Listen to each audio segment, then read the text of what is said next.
Hi, what's up guys, how you doing? It's Moz and welcome to my review of the Sony Xperia E4G.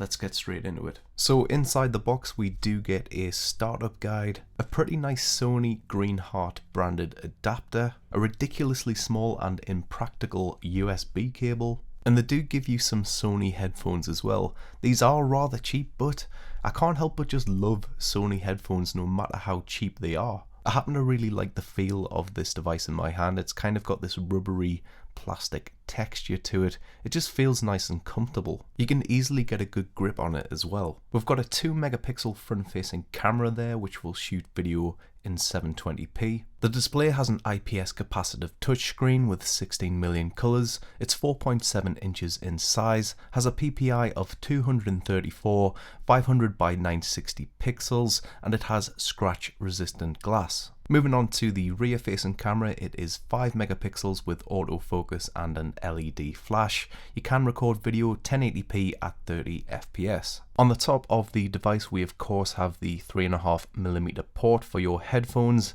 and on the bottom there just isn't anything there. On the left side we've got your micro USB port, a bit of a weird position to put this in my opinion, and on the right side we've got your power button and the volume rocker. As far as how things look on the display, I'm quite impressed considering it's such a low pixel density. Colours are really nice, but just a bit too sharp. And it feels pretty responsive too, so it does pass that test. So let's talk video playback. Keep in mind that the E4G is limited to a 480p playback on YouTube, but don't panic, it still looks good.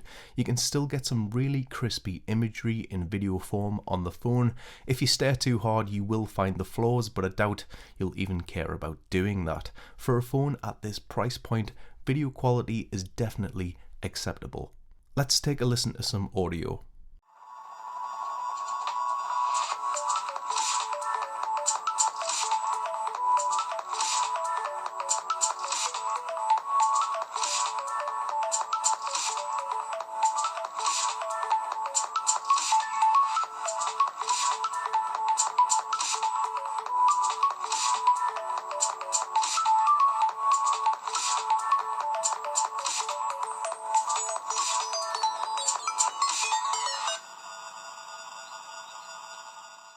So for me, audio is just a bit lacking on this device, not in volume mind, but it's just not very pleasant. The quality isn't terrible either, but it could be a lot better. Gaming on the E4G can get a little bit awkward at times as this device is quite small.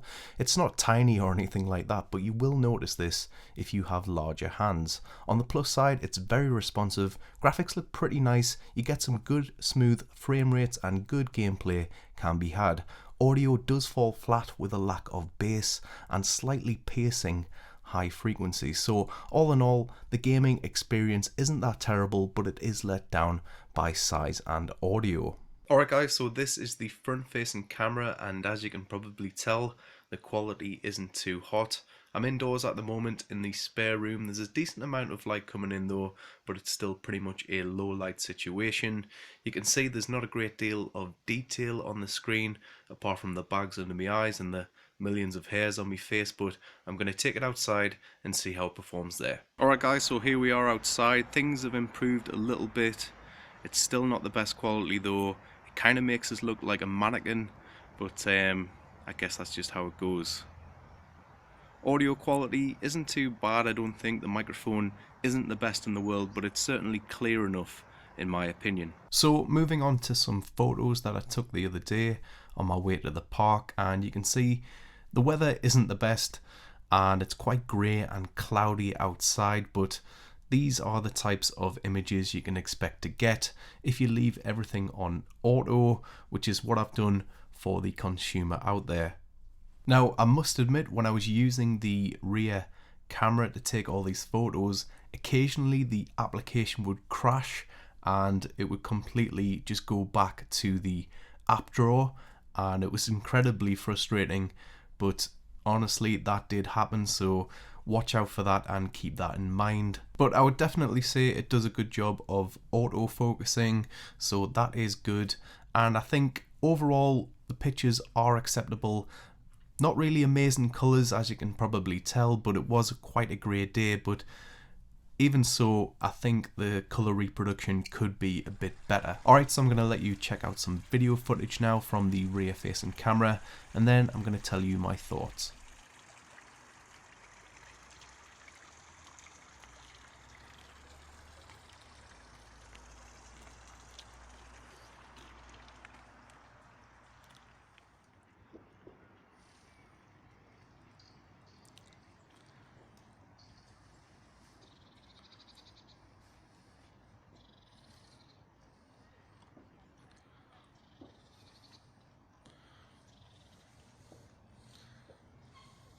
So I'm not really too impressed with the rear facing camera when it comes to video.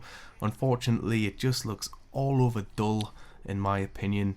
Colours just aren't replicated well at all. So when it comes to battery life on the E4G, you can expect to get about 12 hours out of it, so it'll last you all day with light to moderate use. Call quality is pretty good as well, but what do you guys think of the E4G? Be sure to let me know in the comments below. A big thank you to James over at the Ideas Network for the sample. I really do appreciate it, and I would really appreciate it if you hit that like button for me and showed your support. Thanks again, and I'll talk to you in the next one.